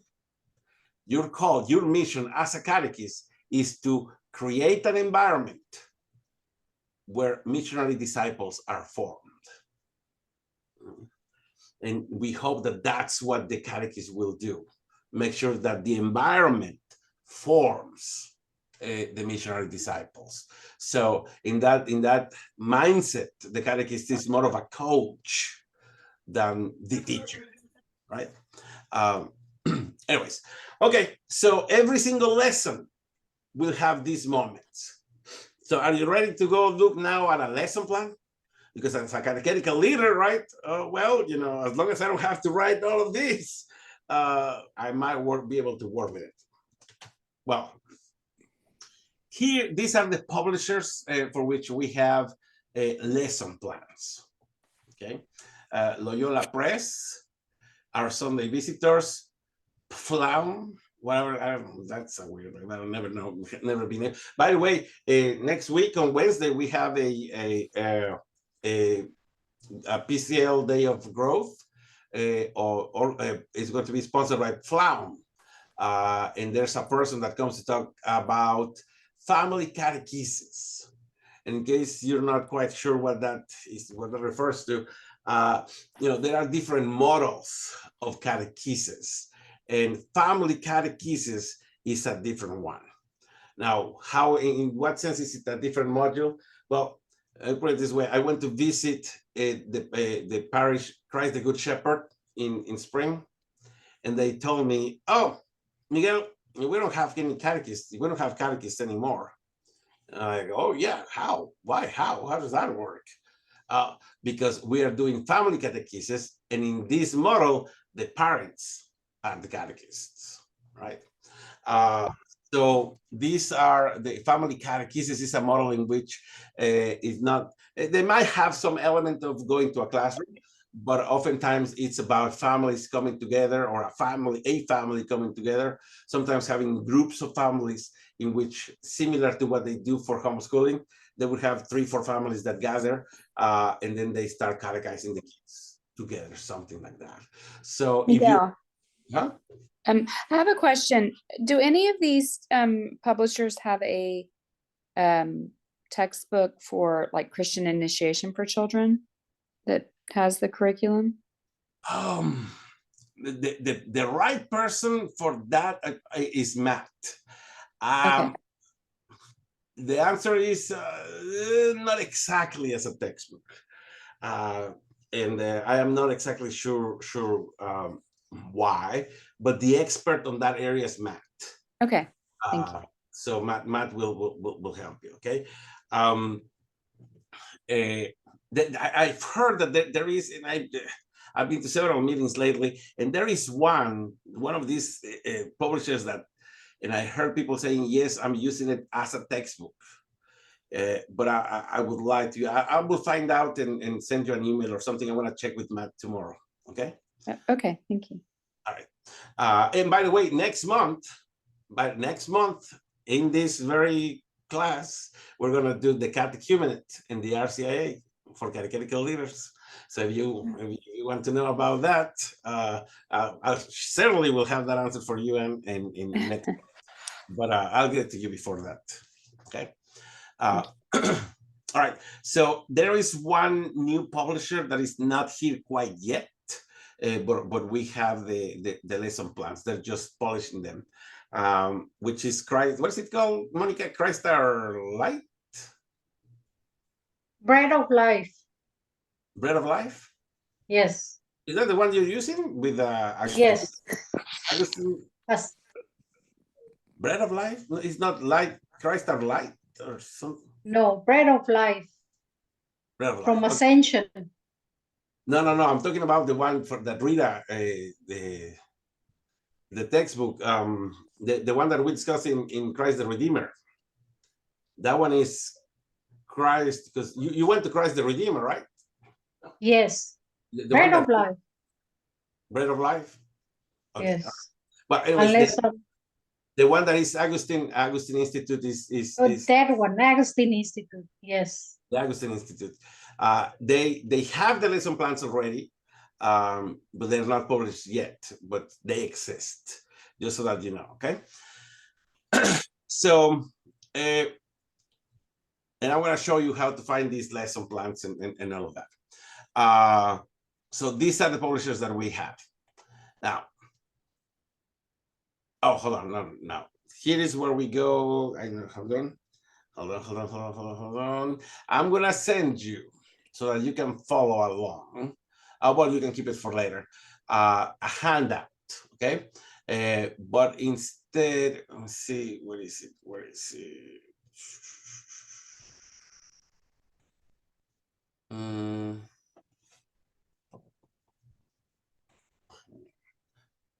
Okay. And by the way, here in this Google Classroom, this is where we have the recordings from past months. So, but here's the handout. You can download the handouts there. But I'm gonna send it to you in a sec. Hold on, open with. No, let me open it from my.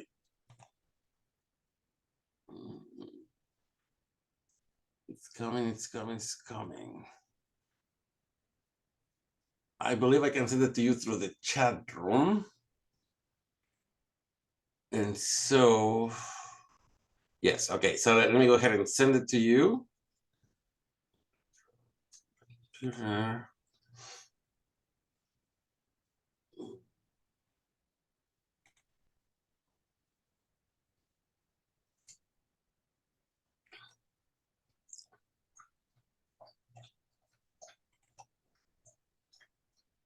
Okay, so there you go. There you have it. And that's what I'm going to open. So if you want to open it in your computer, just follow along with me. That's fine. And here it is. First steps comments. Okay. All right. So I actually send you this chart for you to have in those handouts. And you know what this is. Then you scroll down. Hold on. Okay. You have all the essential questions. Now, once again, just be mindful that all of these documents, like I said at the beginning, they were created at different times by different people. So every now and then you might have a little discrepancy. But what the lesson plan says, that's the real, the real thing. And the next handout, it's a lesson plan. Okay. Now, this is a lesson plan of Unit 3. Anybody can tell me what the big idea of Unit 3 is? How does Jesus Christ teach us to live a moral life? Yes, right. So we know that this is Unit 3, and it's essential question. What number? Okay, let me make it bigger. Let me make it bigger. 2. There you go. 2. Okay. So just for you to check.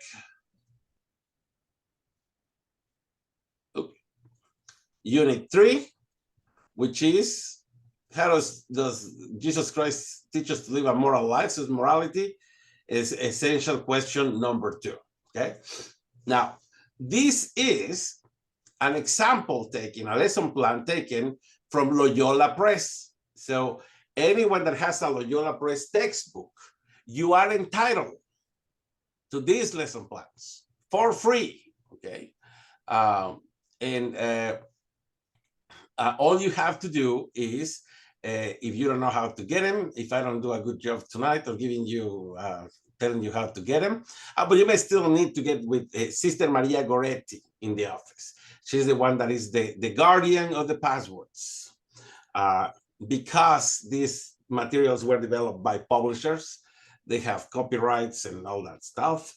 I don't think that anybody's really trying to just steal it, but Sister Maria Goretti is in charge of giving you all the resources that your publisher has created for free. Okay, so if you ever have a problem accessing any of these materials because you don't have a password, call Sister Maria Goretti, and if she doesn't answer right away, talk to me. I'll figure it out too. Okay.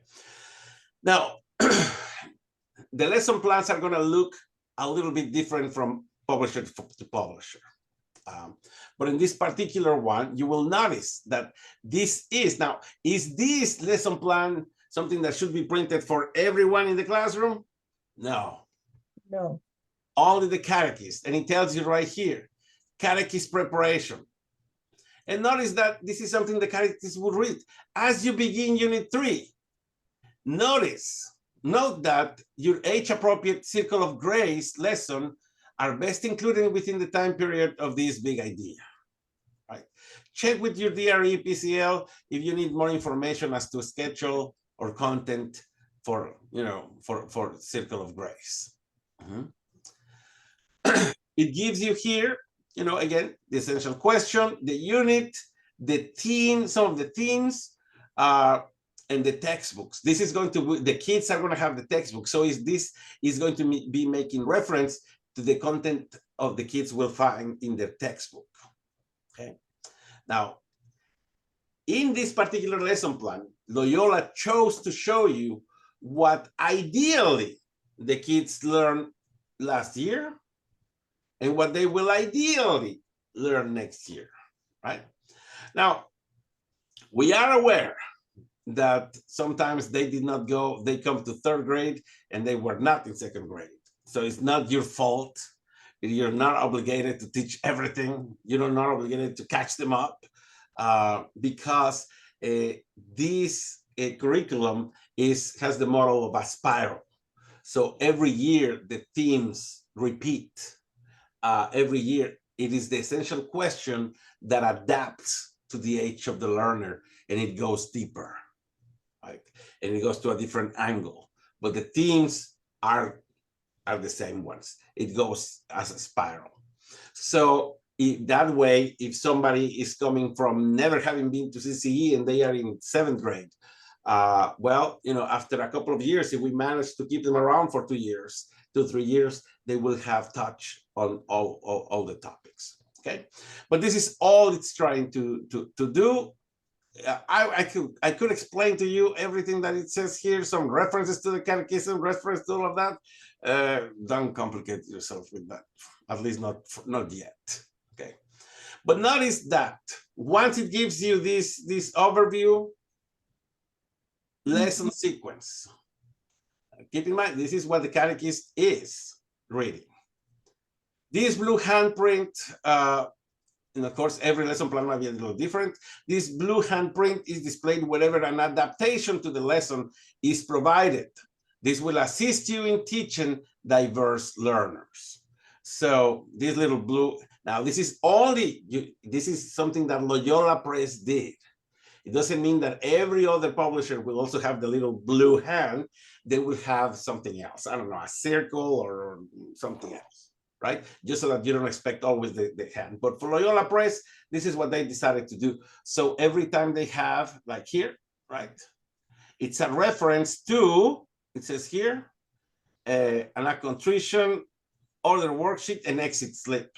Remember the exit ticket or exit slip? Mm-hmm. So this is an actual handout. Where is it? At the end of the lesson.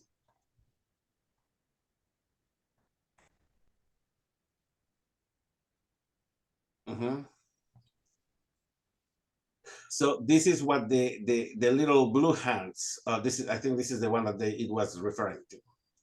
So every time there is a blue hand, it tells you for Loyola Press that there is a handout somewhere else. Okay. But for right now, notice that it's giving you the instructions to the catechist. What do you need to prepare? You know? Now, something that is important is that the catechists take the time to prepare. And that's where some of them may have an objection, because again, I don't know if this happens in your parish, but in my parish, there were some that would say, oh, I've been teaching the same thing for 12 years or 20 years. And so, you know, if it's worked before, well, sister, newsflash, it hasn't worked, right? But anyways, but notice that this lesson plan is instructing the catechist step by step. And then we come to the opening prayer. Remember from our lesson sequence? And it tells them exactly what to do for prayer. Now, the catechist or the catechetical leader may decide, you know what? I want something different for prayer. Fair enough. The question is it related to the topic? Is it helping you answer and focus the kids on the topic? But it gives you here already an idea of what to do and the handouts that you may need to do. Okay. Now, by the way, notice that here it is giving you the pages, right? The pages of the school, the children's textbook. So after the opening prayer, remember this term, engage? From the lesson sequence, mental warm-up, personal connection. How may I focus my learners on this lesson topic? Do I have to come up with it? No. But it tells you here, remind learners of last lesson's topic, God's rules and commandments. So it's already telling you how to start the engage. Then it tells you, go to the textbook, page 213. Or if you have the bilingual book, page 161. Remind the learners of the previous discussion of great commandment of love. Transition. Because of our love, and I notice that this almost models the kind of words that the catechist should say. So, you know, as long as the catechist rehearses it a little bit, they don't even have to come up with the introduction of the topics. Okay. Engage. Remember then, essential question.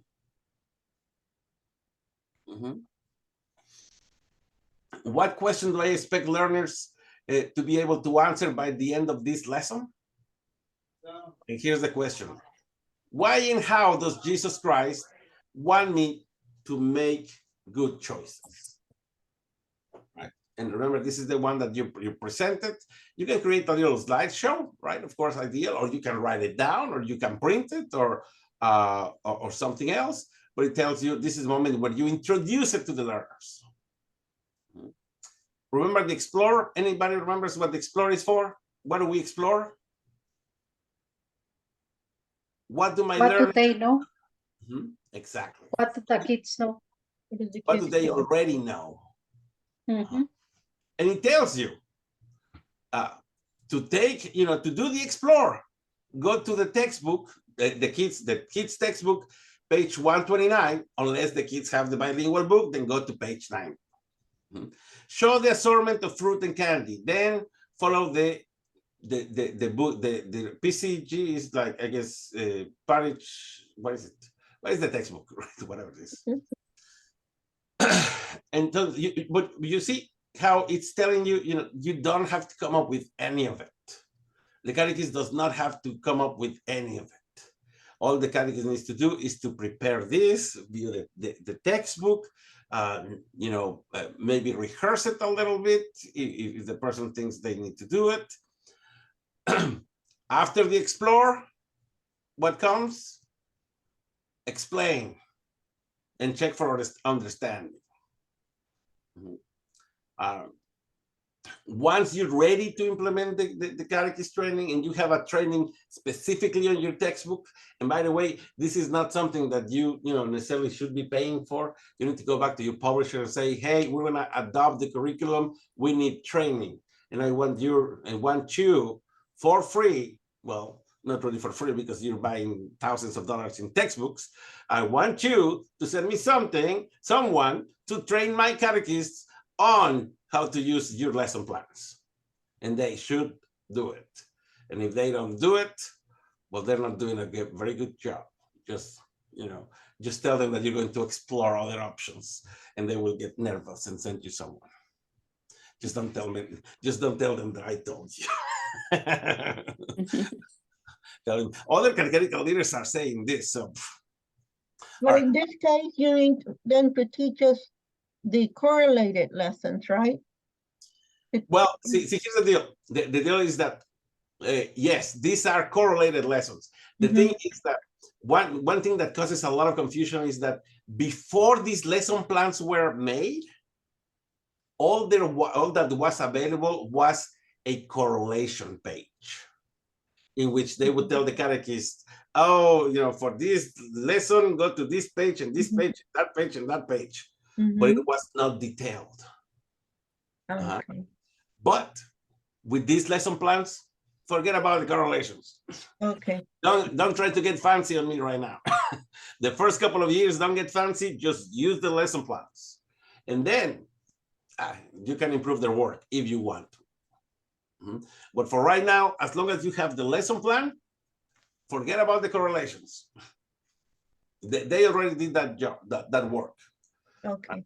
So these lesson plans have been reviewed by the Archdiocese, and they're fine. So they are correlations. So basically, you know, because they came up with the framework in 2013, but the curriculum wasn't ready until 2018, I think. So for those 5 years, the only way to implement the curriculum was by having those correlations.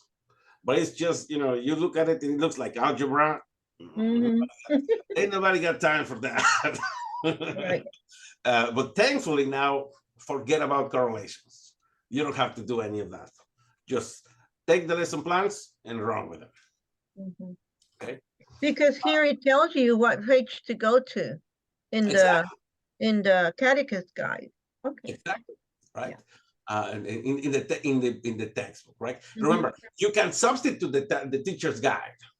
Mhm. So if they are charging you $110 for every catechist book, Mhm. but first of all, they shouldn't, because you know, for every 10 books, at least that's how it used to be. For every 10 books that I bought, they had to give me a free teacher's guide. Right. Mhm. So That's if they're charging you $100 for teacher's guide, no, you need to tell them that that's not the way it should be done, right? For every, I know it may not be 10, it might be 15, whatever it is, right? Mhm. But if anything, remember, this lesson plan, you can get rid of the teacher's guide. You don't need the teacher's guide. You don't need, because if you give this lesson plan and the teacher's guide to your catechist, Mhm. they're gonna get confused. But there's no need. Just get rid of the Well, that's catechist. the thing, like the catechist in Spanish, and I think, like you say, that's the confusion. And I wasn't in this position back then. I'm just repeating what they told me, that but they need the catechist guide to go with this. So Well, I understand what you're saying, because here is referring, I believe, to the student text. Is that correct? correct. Yes, correct. The But student.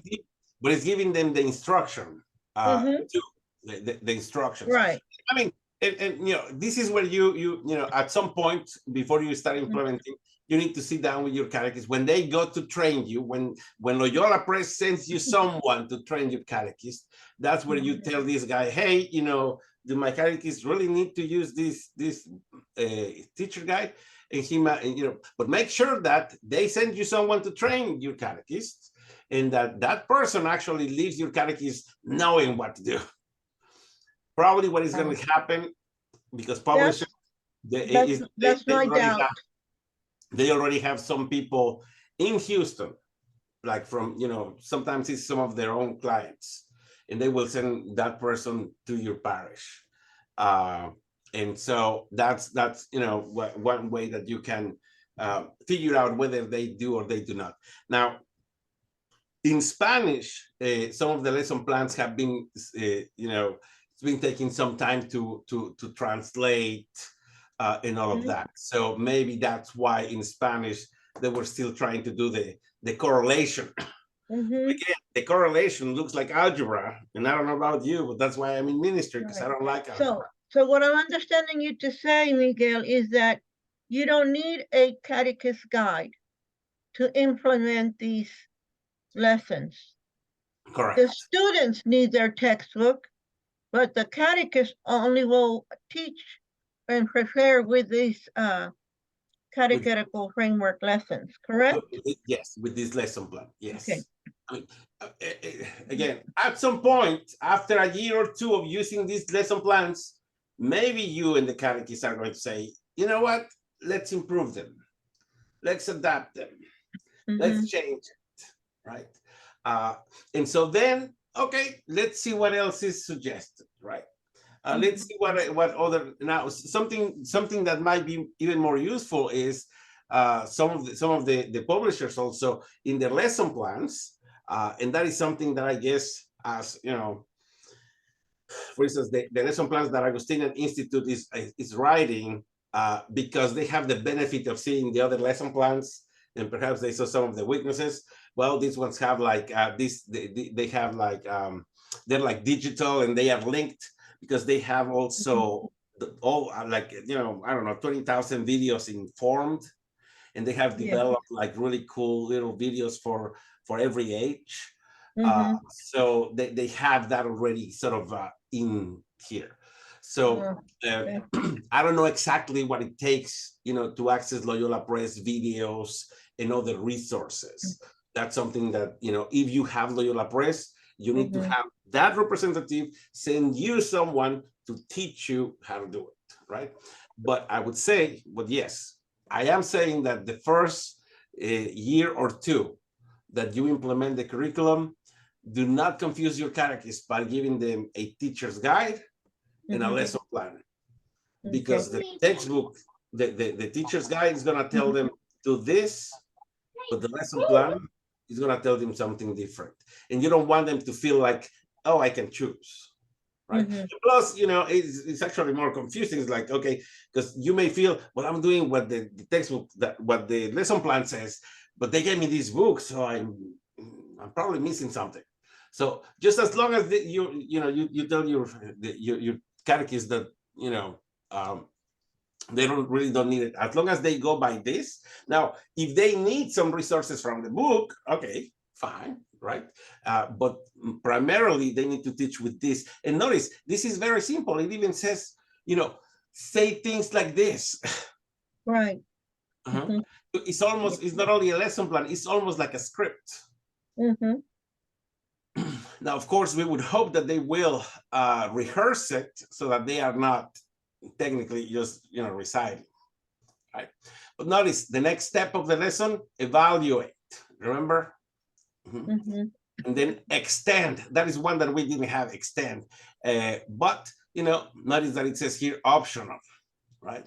Now, this is extend and enrich. This is where you tell them, okay, if you like to do this a little more activities, we have this, you know, these activities for you.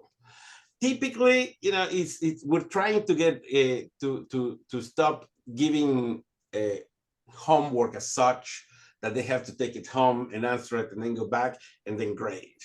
But this extend and enrich, especially what I hear is that some of the new publishers, because they have such rich digital components, that sometimes, you know, they might assign the kids to go and watch one video from online. And the nice thing about it is that it will let you know whether they did it or not.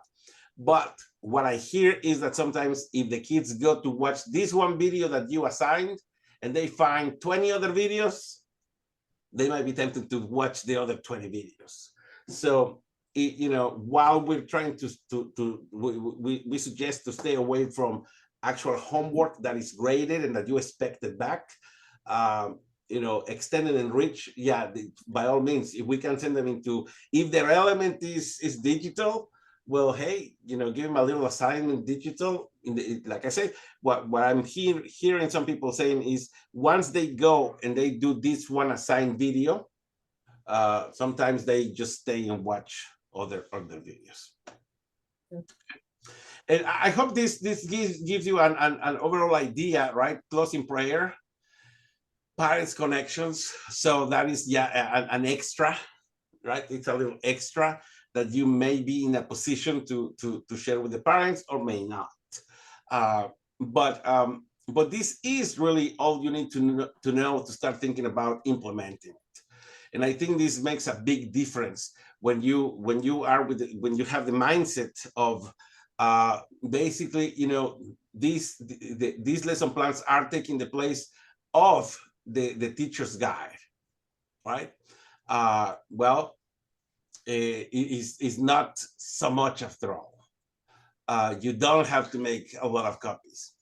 The last handout that I want to show you is how the lessons, the four units and essential questions or lessons, how they are organized in a year, in a whole year. You will notice that, at least in this tentative or example of catechetical year, well, in theory, this starts in June, and between June and August, there will be training. Now, that's that is a must, but I'm going to show you why. There are catechetical modules that I'm redesigning myself to actually be the training precisely for what I'm telling you right now, and even, you know, how to use the lesson plans and all of that, and I'll show you that in a second. So it assumes that between June and August, there will be some training, whether in your campus or on Capernaum, right? And remember, it's not only, the training should come not only from your catechist seeking training from Capernaum, but also your publisher needs to provide you with some help. That's what a good publisher would do. And if someone, you know, just said, no, I can't, then they're not doing a good job. It might be So we really should not implement the program until we have the publisher come to train them, right? That's like the Yes. best practice. Okay. Yeah, because if you don't see, if your catechists are not 100% sure of what they're going to do, then the first day of class comes, and then everybody's sending you the assistant to ask you a question, and then someone will send you a kid to ask you to come for a second to the classroom. And so I guess I just want to express that I have a doubt that the publisher representative will know how to explain or teach this to the catechist. Have they been trained in this as well? Let me say this. Like I said, if you what is the publisher that you use? Loyola. Loyola. Okay, so when you call your representative from Loyola, he is not gonna come himself or herself. He or she has already a few, probably some of his or her clients that are catechetical leaders in Houston. The DRE from, I don't know, St. Thomas More. Because they are, and so they will pay that person to go to your parish. So it's not typically not going to be somebody that is coming from Kansas.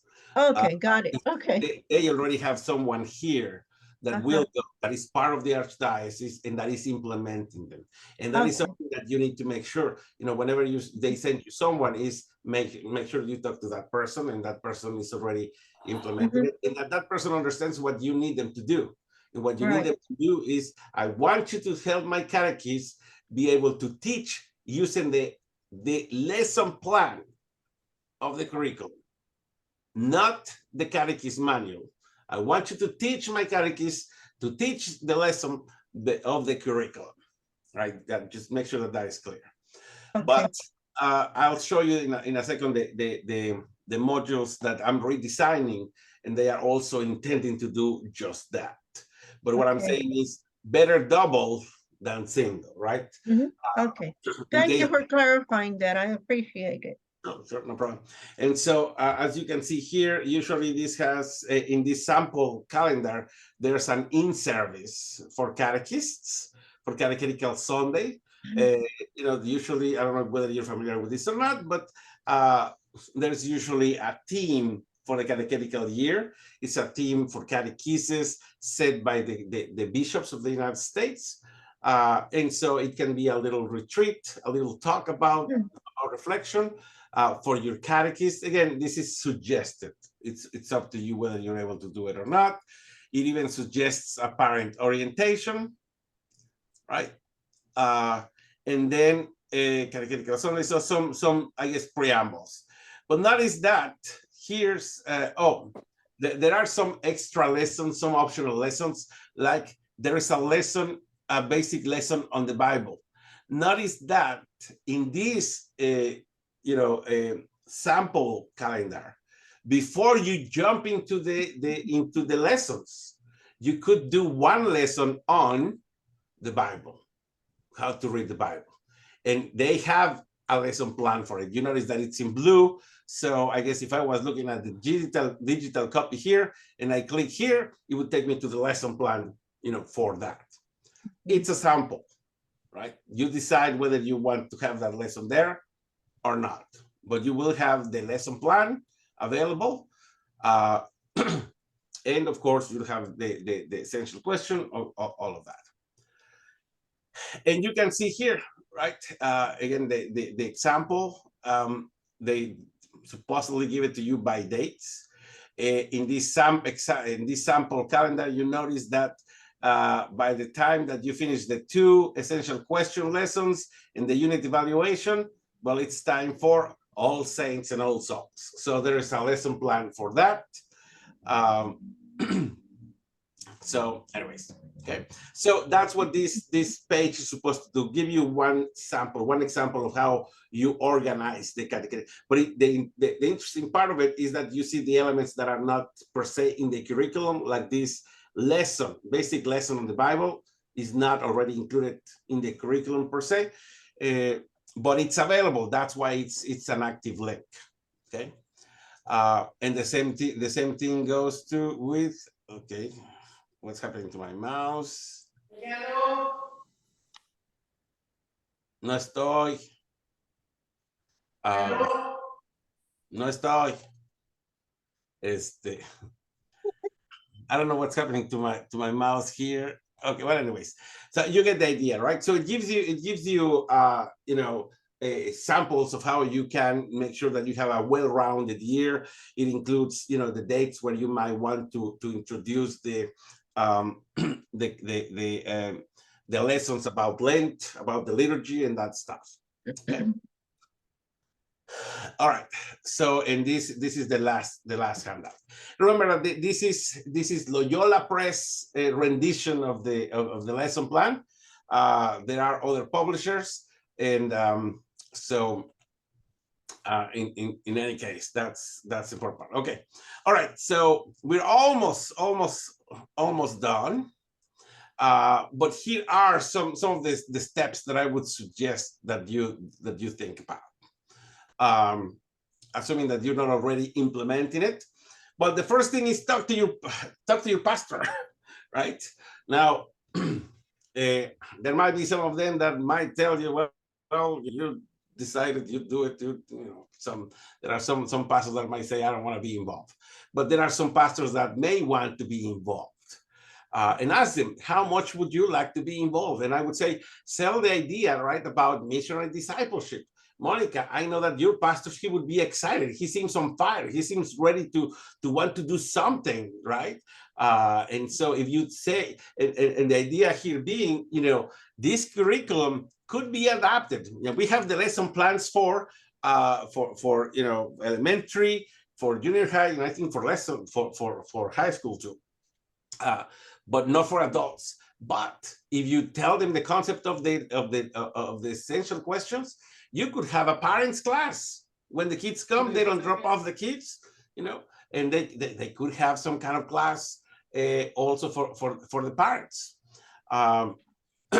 So does he want to expand this adoption of the curriculum for other areas of ministry? Maybe he, you know, sometimes this kind of, you know, goals or objectives could be a good way to rally, to have like a special year, and maybe have like a discipleship committee, and the whole parish may want to join, and maybe he will preach from the pulpit. So, you know, some of your pastors may be on fire and ready to go, and you know, if he does not on fire and ready to go, well, you know, then at least you know that that you'll have to contain it a bit more, right? And tell them what kind of support you need. You need to adopt it in your ministry, into area ministry. For sure, the one thing you need is train your catechists. If you don't have an opportunity to train your catechists before the year begins, the first day of class, it will be chaos, confusion, and everyone's going to try to call you on your cell phone while they're teaching class, and then you're going to think that, oh, this did not work. No, it's just you just got to make sure that you have that training. And so for sure, the pastor needs to support you in giving that, you know, that ability, that training, which might mean either send catechists to take the catechetical modules, or bring someone to teach the catechetical modules to you. Visit a parish or a PCL that has successfully adopted. Don't take my word for it. Okay, and if you need to know, I saw your daughter saying this, so she ran away too fast. So visit a parish, right, that has successfully adopted it. Maybe one that is nearby, one that might be similar to yours in size, perhaps. If you don't know who else has adopted it, call Sister Maria Goretti. She knows exactly who else has adopted it. But another thing that I might suggest is check another parish that has the same publisher that you do. And you can find out, that again with Sister Maria Goretti, or through your publisher. Says, hey, what parishes nearby me are clients of yours as well, and see if any of them has already implemented it, and go observe how they implement it. Check it out. And if nothing else, you again, try to contact Sister Maria Goretti, myself, and we can find someone that you can go observe and check how they do it. You may want to have a couple of catechists come and join you, right? And so that you can see how they do it. And sometimes in seeing it, it's a lot easier to visualize. So anyways, now, this might be a great moment to motivate catechists that have been doing the same thing for a long time. It may be a great opportunity to recruit new catechists. When parents are dissatisfied with the job that catechists have done, that might be the best time to tell them, hey, I'm trying to do something more exciting for your own kids. Wouldn't you want to be a part of it? And hey, it's not about you teaching. You're just going to be supervising the environment to form missionary disciples. And so you don't tell them that they're going to be the catechists, but just by saying you're not the one that is going to be doing all the teaching, because half the teaching the kids will do it themselves, right? But sometimes, like when I was in ministry, one year we had like a Bible literacy year, and so the whole CCE was, we in the parish we were doing all about Bible stories every year. So, and those years work really well because it kind of shakes things up, makes it a little bit different, and it can, motivate catechists to change a little. So, if you need any help, any advice, trying to recruit catechists, well, again, we're here to help. Okay. Now, train your catechists, of course. I am redesigning this whole sequence of catechetical modules. And these 4 modules now are the sequence, the perfect sequence to train your catechist on how to use the curriculum. So although, this is not excusing the publishers from sending you some free training. Right. And by the way, if your publisher sends you someone to train your catechist, can your catechist receive a certification credit for that? Yes. Electives credits. All you have to do is to take your catechist, the attendance, whoever attends the training, take their Capernaum user ID numbers, and you send them to me in a spreadsheet with their name and their user ID number. And you tell me, Miguel, we had a 3-hour training on the curriculum, and such day. These were the attendees, and so please give my catechist elective credit for it, and you can have that kind of elective credit. Last Thursday, I taught. I had a virtual session of human and spiritual development, in this past Thursday. And this Thursday will be in Spanish. I'm going to teach it in Spanish, and then the week after that is the Archdiocesan Curriculum, catechetical module for catechists. If you're able to get some of your catechists to join it, that would be awesome. But it might be good if you, as catechetical leader, you sample it. You know what I'm going to be talking about, and that way you can see how these four catechetical modules take you step by step. So in the Archdiocesan Curriculum training, we will do what we did here. the concept of the 6 tasks of catechesis, 40, how we combine it, how we get to 4 units, and how the 4 units have an essential question, and we stop there. Lesson design, the whole hour we explain to them what is the opening prayer, what is the engage. We give an example of how they apply it, and we'll probably use a sample lesson plan, and so that way we'll be teaching them both to use the lesson plan and to understand the steps of the lesson plan. In assessment strategies, this is where we give them a number of examples of how to do assessments, evaluation. Just a little quiz that I did, that, you know, is it right or wrong, A, B, or C type of deal, but there's a lot of other types of assessments. But train your catechists, and so this is one way that you can do it. You could organize this either, you know, on a 4 weeks, you know, one after the other. That, by the way, there's an extra class here. There's an elective class that we're teaching that is called classroom management, and that is, you know, a big help for catechists. Maybe you want to work, but anyway, so these are 2-hour modules which you could do. I guess in a Saturday, on one day you could do up to 3, because they are 2 hours each. But you could do 2 per Saturday in 2 Saturdays, or you could do, you know, like whatever day works best for your catechists.